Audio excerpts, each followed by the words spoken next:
Okay ဒီနေ့ကတော့ Redmi Note 15C တဲ့က Redmi Note 15 Pro Plus 5G ကို impression လုပ်ရမယ့်အချိန်ရောက်လာပြီအခုကျွန်တော်ပြောပြပေးမှာက global version ကိုမှာပဲမြန်မာပြည်ထဲကို official ဝင်လာတဲ့အလုံးပေါ့နော်ဒီနေရာမှာ Redmi နဲ့ကျွန်တော်ရဲ့သမိုင်းကြောင်းနည်းနည်းလေးပြောပြမယ်ကျွန်တော် Redmi series တွေကိုဟိုအရင် Redmi phone တွေကိုတီးတဲ့ brand တစ်ခုအနေနဲ့မသွားခင်ကတည်းကဝယ်သုံးခဲ့တာဆိုရင်အဲတုန်းကဒီ global version တွေကို Singapore လှမ်းမှာပြီးတော့မှသုံးခဲ့ရတာပေါ့နော်အဲတုန်းကသူရဲ့ MIUI ရဲ့ user experience ကိုကြိုက်ခဲ့လို့သုံးခဲ့တာပေါ့နော်ဆိုတော့ global version ကိုသုံးရတဲ့အရာတာကိုကောင်းအောင်သိတယ်နောက်ပိုင်း global မဟုတ်တဲ့ဖုန်းတွေဝင်လာတော့ရှင်သုံးကြည့်တာမှာအဲ့မှာ user experience မတူတော့တာကိုတခုနဲ့ချုပ်ထားသလိုခံစားရတယ်ပေါ့နော်နောက်ပြီးကျွန်တော်ကလည်းသူရဲ့ OS ရဲ့ setting ကိုအဲ့လောက်ကြီးမပိုင်နိုင်ခဲ့တာဆိုတော့နောက်ပိုင်းဒီအာယုံမစားတဲ့ global version ကိုပဲ Redmi Note series ထဲမှာတောက်လျှောက်သုံးလာတာဆိုရင်အခုဆိုရင် Redmi Note 50 series ရောက်လာတဲ့အထိပဲကျွန်တော်အသည့်တွေအင်အားမိသားစုတွေအတွက်ဝယ်ပေးရမယ်ဆိုရင်လည်းကျွန်တော်စီခဏခဏပြန်ပြီးတော့အာယုံနောက်မလာနိုင်တဲ့ global version ကိုပဲဝယ်ပေးဖြစ်တယ်ဈေးကွာတွေဘာတွေသိတယ်ဆိုရင်လည်းကျွန်တော်အတွက်စိတ်ချမ်းသာတာကိုငွေနည်းနည်းပို့ပေးပြီးတော့ဝယ်လိုက်တယ်လို့ပြောရင်လည်းရတယ်ဒါကတော့ကျွန်တော်ရဲ့ခံစားချက်သက်သက်ပေါ့နော် Redmi phone နဲ့ပတ်သက်ပြီးတော့ဆရာကြီးတွေလည်းရှိမှာပါ Okay အဓိကပြောချင်တာဆက်သွားမယ်ဆိုရင် Redmi Note 15 Pro Plus 5G ကိုကျွန်တော်သုံးကြည့်ထားတယ်အဲ့ကရလာတဲ့အတွေ့အကြုံကိုအခုကျွန်တော်ပြန်ပြီးပြောပြမယ်အရင်ဆုံးတော့ unboxing နဲ့စကြမယ်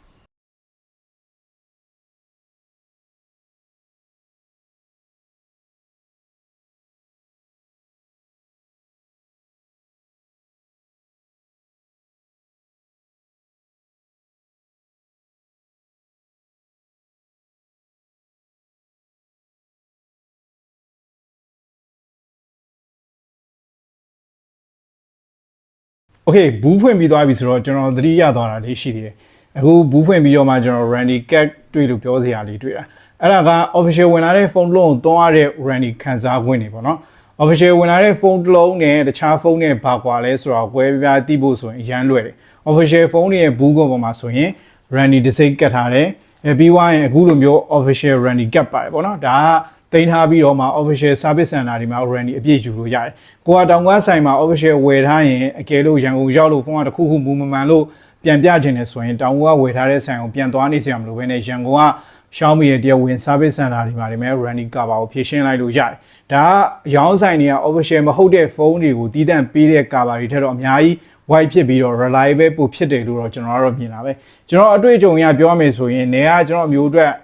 ရန်ကုန်ကနေဖုန်းဝယ်ပေးရမယ်ဆိုရင် official တွေကပဲရှာပြီးတော့ဝယ်ပေးလိုက်တယ်။ဘာလို့လဲဆိုတော့သူရှိတဲ့နေရာမှာ Randy cover ဖြစ်နေအောင်လို့ပေါ့နော်။ဖုန်းကတစ်ခုခုဖြစ်နေတယ်ဆိုရင်တော့ပဲကျွန်တော်ဒါ official မဟုတ်တဲ့ဖုန်းကိုဝယ်ပေးလိုက်တယ်ဆိုရင်တစ်ခုခုအမှားယွင်းဖြစ်နေတာနဲ့ကျွန်တော်စီကို iPhone ကိုပြန်ပို့အောင်ပြီးရင်ဝယ်တဲ့ဆိုင်ကိုပြန်သွားအောင်အဲ့မှာတဲ့အချိန်ကြီးကြာပြီးတော့ရွာလည်နေနိုင်ခြေရှိတယ်။ဒါက Redmi ဖုန်းအကြောင်းပြောနေရင်လည်းမှကျွန်တော်တို့ရဲ့ဒီနိုင်ငံတော်ဖုန်းလို့ပြောနေတဲ့ Redmi ဖုန်းတွေရဲ့ဈေးကွက်ထဲမှာဖြစ်နေတာကိုစကားဆက်မိလို့ပြောပြတာပေါ့နော်ကိုကဒီပညာနဲ့လည်းမနီးစပ်တဲ့သူဖုန်းလောကအတိုင်းဝိုင်းနဲ့ကလည်းမနီးစပ်တဲ့လူတမန် user အနေနဲ့ဆိုရင်စဉ်းစားလို့ရအောင်ကျွန်တော်ရဲ့အမြင်ကို sharing လုပ်တာပေါ့နော်ဆိုတော့ကျွန်တော်တို့ Redmi Note 50 Pro Plus ကိုသုံးရတဲ့အတွေ့အကြုံကိုကျွန်တော်တို့ဆက်ပြောကြမယ် Redmi Note 15 series ထဲမှာဆိုရင် Note 15 Pro Plus 5G model က premium ဆန်တဲ့ base quality ရဲ့ Arduino စနစ်မြန်လာရဲ့ Titan လိုမျိုးအကျန်းခံတဲ့ဖုန်းတစ်လုံးကိုလိုချင်တဲ့သူတွေအတွက်ရွေးချယ်စရာဖြစ်လိမ့်မယ်ပေါ့နော်အရင် Pro Plus model နဲ့ရှင်းမယ်ဆိုရင်ဒီဖုန်းက display ပိုကြီးသွားတယ်ရေဆိုရေစိမ်းတန်းစနစ်နဲ့အကျန်းခံစနစ်တွေပိုကောင်းလာတယ်ပေါ့နော် chipset ဆိုရင်လည်းပြောင်းသွားတယ်ဘက်ထရီကပိုကြီးလာတယ်ပေါ့နော်ဒါတွေကတော့အရင် model နဲ့ရှင်းမယ်ဆိုရင်တစ်ဆင့်မြင့်သွားတာပေါ့နော်အခုပြောမှာတော့ Redmi Note 50 Pro Plus 5G ရဲ့ global version ဖြစ်တဲ့အတွက်နိုင်ငံတကာမှာသုံးနေတဲ့ version အတိုင်းသုံးရမယ်နောက်ပြီး Randy ဆိုရင်လည်းအခုဆိုရင်ဇန်နဝါရီလ16ရက်နေ့ကနေပြီးတော့ ဖေဖော်ဝါရီလ28အတွင်းမှာဝယ်ထားတဲ့ဖုန်းဖြစ်တယ်ဆိုရင်အကယ်လို့၄နှစ်အတွင်းဖုန်းကဘက်ထရီ80%အောက်ရောက်သွားခဲ့မယ်ဆိုရင်ဘက်ထရီအသစ်လဲပေးလိမ့်မယ်နှစ်နှစ်အတွင်းမှာ error တစ်ခုခုဖြစ်တယ်ဆိုရင်လည်း Randy ပေးတယ်နှစ်နှစ်အတွင်းမှာပြုတ်ကျလို့ကွဲသွားတာပဲဖြစ်ဖြစ်ဘက်ကပါကွဲသွားတာပဲဖြစ်ဖြစ်တစ်ချိန်အခမဲ့လဲဝင်ရမယ်နောက်ပြီးနှစ်နှစ်အတွင်းမှာရှေ့ရောရနောက်ရောနှစ်ခုလုံးကွဲသွားခဲ့မယ်ဆိုရင်လည်းအခမဲ့တစ်ချိန်လဲဝင်ရမယ်ဆိုတော့ဒီလိုမျိုး after sale အပြည့်ရှိတဲ့ official phone တွေကိုဝယ်ဖို့အတွက်ကျွန်တော်ကတော့အားပေးတယ်အခု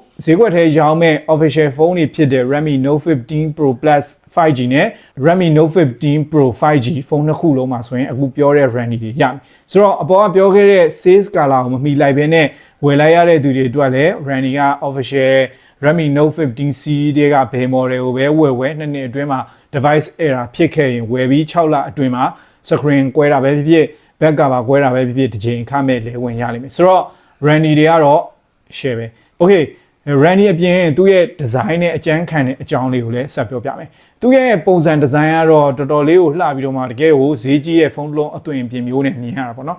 premium hand feeling ဆိုတဲ့ခံစားချက်ကိုပေးတယ်အကြောင်းပေါ်မူတည်ပြီးတော့မှ material တွေကမတူပေမဲ့လို့ကျွန်တော်ရဲ့ review unit ကတော့ vegan leather နဲ့ဆိုတော့ကန်ရတာတော်တော်လေး premium ဖြစ်တယ်လို့ပဲအကျန်လဲခံတဲ့ပုံစံမျိုးရှိတယ်တခြားအယောင်တွေဆိုရင်တော့ဒီ fiber အခြေခံထားတဲ့plastic နောက်ကျောနဲ့သုံးရမှာပေါ့နော်ပြီးတော့ဘေးပေါက်နေဆိုရင်အရင်တုန်းကအကွေးပုံစံအောင်မှာပဲဒီတစ်ခေါက်ကတော့ flat ဖြစ်တဲ့ aluminum ဘောင်သုံးပေးထားတယ်အရင် model ထက်ကမှပဲ Xiaomi ကဒီဖုန်းကိုပြုတ်ကျတာတွေအကြမ်းပန်းတွေပို့ပြီးတော့တောင့်တင်းအောင်လှုပ်ထားတယ်လို့ပြောရပါတော့ SGS ရဲ့စမ်းသပ်ချက်တွေမှာဆိုရင်လည်း 5 star နဲ့ certified ဖြစ်ထားတယ်ဆိုတော့ ingress protection တွေမှာအရန်အဆင့်မြင့်တယ် IP rating ဆိုရင် IP68 IP69K rating အထိရထားတဲ့အတွက်ကြောင့်မလို့ရေအောက်အနက်2 ဘီလာလောက်အထိယူသွားမယ်ဆိုရင်တော့မှပဲရေမဝင်နိုင်ပဲနဲ့ရေအားပြင်းထန်တွေရောရေပူတန်တွေတန်ကိုပါကောင်းခံနိုင်ရှိတယ်ဆိုတော့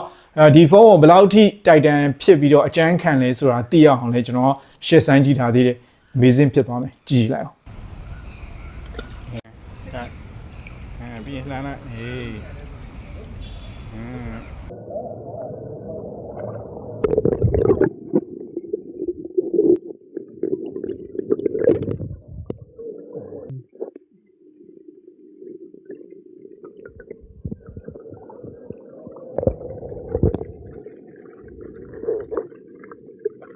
Note 50 Pro Plus 5G မှာ display ကအနားကွေးထားတဲ့ OLED display ကိုထည့်ထားတယ်။သူအကျယ်ကတော့ 6.83 လက်မဆိုတော့အရင် model ထက်တော့ပိုကြီးသွားတာပေါ့နော်။ 120Hz refresh rate display ဖြစ်တာရဲ့ Gorilla Glass Victus 2နဲ့ကာပေးထားတာဆိုတော့ခုနစမ်းပြထားတဲ့ video မှာဆိုရင်လည်း display ခံနိုင်အောင်တွေ့ရလိမ့်မယ်။ Note 50 Pro Plus 5G ရဲ့ display အရေးသွေးကတကယ်ယူမှာကောင်းတယ်။ကြည်လင်ပြီးတော့မှပြတ်သားနေတဲ့ contrast ဆိုရင်လည်းကောင်းကောင်းထုတ်ပေးနိုင်တာတွေ့ရတယ်။ display ရဲ့ဘေးပေါင်နေဆိုရင်လည်းတကယ်ကိုပါလေးdisplay ကတော့12 bit color depth ပါတယ်ဆိုတော့ HDR 10 plus နဲ့ Dolby Vision video တွေကိုကြည့်လို့အဆင်ပြေတယ် support လည်းပေးတယ်ပေါ့နော်refresh rate အလုပ်လုပ်ပုံဆိုလည်းရှင်းရှင်းလေးပဲ display ကိုပုတ်နေတဲ့အချိန်ဆိုရင်ပို့ပြီးတော့ smooth ဖြစ်အောင်လို့ 120Hz နဲ့ support ပေးထားတယ်အကယ်လို့မှ display ကိုမထိတဲ့အချိန်တွေဆိုရင်တော့ power trigger ဖို့အတွက်ဆိုရင် 60Hz ကို auto ပြောင်းသွားအောင်လည်းလုပ်ထားလို့ရသေးတယ်အောက်တိုမှာသုံးတဲ့အချိန်ဆိုရင်တေချာလေးမြင်ရဖို့အတွက်အလင်းထုတ်ပေးတာလည်းကောင်းတာတွေ့ရတယ်ကျွန်တော်စမ်းသုံးကြည့်တဲ့အချိန်မှာတော့ automatic brightness mode မှာကအမြင့်ဆုံး1500 nit အထိရတယ် manual brightness နဲ့ဆိုရင်အလင်းက3200 nit အထိတိုးပြီးတော့မြင့်ပေးလိုက်တာတွေ့ရတယ်အတန်တော့ကိုစမ်းကြည့်ရမှာတော့ Pro Plus 5G မှာ Dolby Atmos နဲ့ပါတဲ့ speaker တစ်စုံထည့်ပေးထားတယ်သူရဲ့အတန်တွက်တွေကလည်းတကယ်ကိုကျယ်ပြီးတော့အတန်ကျယ်နှုန်းနဲ့ဆိုရင် excellent အဆင့်တော့တတ်မှတ်လို့ရတယ်base stand တွေဆိုရင်လည်းအားရစရာကောင်းနေဆိုပေမဲ့လို့သူကတစ်ခါလေကြာရင်တော့ mid တန်နဲ့ဒီ high tone တွေကိုဖုံးသွားတာမျိုးတော့ရှိတယ် security စနစ်တော့သုံးချင်နေဆိုရင်သူမှာ level စနစ်ပါတယ် display အောက်မှာ optical sensor တစ်ခုအနေနဲ့ထည့်ပေးထားတာဒါပေမဲ့လို့ fingerprint ကဖုန်းနဲ့ရှင်မယ်ဆိုရင်ဒီအောက်ကိုရောက်လွန်အားကြီးတယ်တော့တွေ့ရတယ်အလေလောက်မှာထားမယ်ဆိုရင်တော့ပိုအဆင်ပြေမယ်လို့ထင်တယ်ဒါကလည်းကျွန်တော်အရင် version မှာတော့လည်းတွေ့ခဲ့ရတာဆိုတော့ဒါကတော့အတူတူပဲဒါပေမဲ့ဒီ fingerprint ရဲ့အလုပ်လုပ်တာတွေကတော့မြန်ပါတယ်ဖုန်းမှာကတော့ 256GB နဲ့ 512GB ဆိုပြီးတော့ internet storage 2မျိုးရွေးလို့ရတယ်ဒါပေမဲ့လို့ micro SD card ကိုတော့ထပ်တိုးလို့ရမှာမဟုတ်ဘူးဒါလည်းအရင် model နဲ့အတူတူပဲတခြား Xiaomi ဖုန်းတွေလိုပဲ Note 50 Pro Plus 5G မှာအိမ်သုံးပစ္စည်းတွေကိုထိန်းချုပ်ဖို့အတွက် Iron Blaster ပါတယ်Xiaomi ရဲ့ premium ဖုန်းတွေမှာတော့နောက်ဆုံးထွက် software version တွေသုံးထားတယ်ဆိုပေမဲ့လို့ Redmi မှာတော့အဲ့လိုမျိုးတော့မဟုတ်ဘူးကျွန်တော်အခုသုံးနေတဲ့ Redmi Note 15 Pro Plus 5G မှာ Android 15ကိုအခြေခံထားတဲ့ Xiaomi ရဲ့ HyperOS 2 နဲ့ပဲသုံးရတာပေါ့နော်အမှန်တမ်းပြောရရင်တော့သူ့ကိုသုံးရတာနောက်ဆုံးထွက် version တွေနဲ့သုံးရတာတိတ်ပြီးတော့ခွာခြားတာမျိုးတော့မရှိဘူးဆိုပေမဲ့လို့တိတ်မကြခင်တော့ HyperOS 3 update ရလာမယ်လို့တော့ထင်တယ်ပုံမှန်ကတော့ဒီ mid-range ဖုန်းတွေမှာဈေးကြီးရဲ့ Xiaomi ဖုန်းတွေမှာပါတဲ့ AI feature အစုံတွေမျိုးတော့အများကြီးတွေ့ရမှာတော့မဟုတ်ဘူးအနည်းဆုံးတော့ Gallery ထဲမှာ AI ဓာတ်ပုံပြင်တာတွေ Office တွေမှာသုံးတဲ့ AI တွေ Gemini AI တွေနဲ့ဒီ Cycle to Size တွေလိုမျိုး AI တွေကိုအပြည့်အဝသုံးလို့ရလိမ့်မယ်ပေါ့နော် Xiaomi ကတော့ security pack ကို4နှစ်နဲ့ OS update ကိုအဓိက3ချိန်ပေးမယ်ဆိုပြီးတော့ခရီးပြုထားတယ်ဒါပေမဲ့လို့ဒီ update 3ချိန်ထဲမှာတော့တစ်ခုတော့ Android 16 မြင့်တဲ့နေရာမှာတော့တစ်ခါသုံးလိုက်ရမှာပေါ့နော် Redmi Note 15 Pro Plus 5G ရဲ့ချစ်ဆက်ကတော့ Snapdragon 7S Gen 4ဖြစ်သွားတယ်ဒါအရင် Pro Plus model မှာတွေ့ခဲ့ရတဲ့ချစ်ဆက်ရဲ့နောက်မျိုးဆက်ပေါ့နော်ရလဒ်တွေကတော့စွမ်းဆောင်ရည်မှာနည်းနည်းတိုးတက်လာတယ်ဆိုပေမဲ့လို့တိတ်အများကြီးထိုးတက်သွားတာမျိုးတော့မဟုတ်ဘူးသူမှသုံးထားတဲ့ချစ်ဆက် performance ကတော့ mid range phone တစ်လုံးအတွက်ကတော့ strong ဖြစ်တဲ့စွမ်းဆောင်ရည်မျိုးတော့ရှိတယ် ဖုန်းကလည်းအထိုက်လျောက်တုံ့ပြန်မှုကောင်းတယ် Redmi Note 15 Pro Plus 5G မှာအပူထိန်းပေးရဆိုရင်လည်း passive cooling system နဲ့ power စားသိမ့်မများတဲ့ချစ်ဆက်တွေကြောင့်ပဲအရန်ကောင်းနေတာတော့တွေ့ရတယ်ဒီ global version ဖုန်းမှာ 6500 mAh battery ပါတယ်ဒါအရင် model နဲ့ရှင်မယ်ဆိုရင်တစ်ဆင့်မြင့်သွားတဲ့သဘောပေါ့နော်battery သက်တမ်းခံနိုင်ရေးဆိုရင်လည်းအရင်မျိုးဆက်ထက်တည်တည်ပိုကောင်းသွားတယ်ကျွန်တော်စမ်းကြည့်တော့ကတော့ Redmi Note 15 Pro Plus 5G က active usage score မှာဆိုရင်15နာရီကျော်ရထားတယ် Xiaomi ကဒီဖုန်းမှာဆိုရင် 100W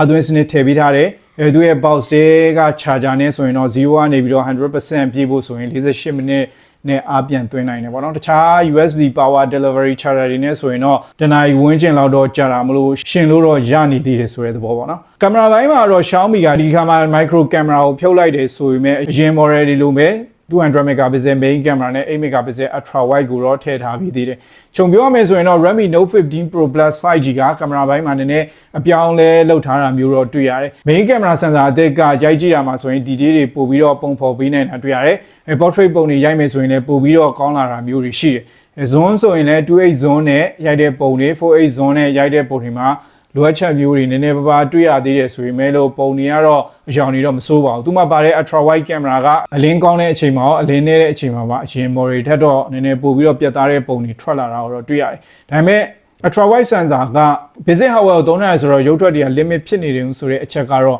ညင်းလို့တော့မရဘူး။ selfie camera ကတော့ resolution ပိုမြင့်လာတယ်။ရိုက်လိုက်တဲ့ပုံတွေမှာဆိုရင်အသားအရည်အရောင်အတွက်ဒီသဘောကျတယ်။ Redmi Note 15 Pro Plus 5G ရဲ့ main camera ကအလင်းကောင်းတဲ့အချိန်ဆိုရင်တော့ဗီဒီယိုလှလှလေးတွေရိုက်လို့ရတယ် stabilization ပါတယ်ဒါလေးတွေကတော့ကောင်းတာပေါ့နော်ဒါပေမဲ့လို့မှောင်သွားတဲ့အချိန်အလင်းနေတဲ့အချိန်ရိုက်မယ်ဆိုရင်တော့ဗီဒီယိုတွေပြန်ကြည့်တာမှာတော့ quality တွေကတော့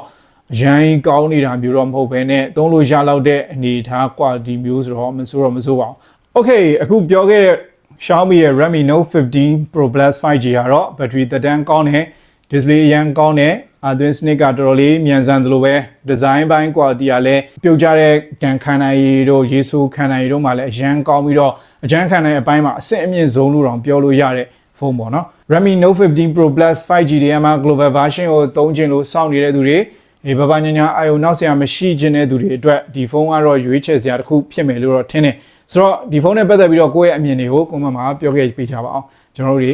နောက်ထပ်ဗီဒီယိုကြမှာထပ်တွေ့ကြမယ်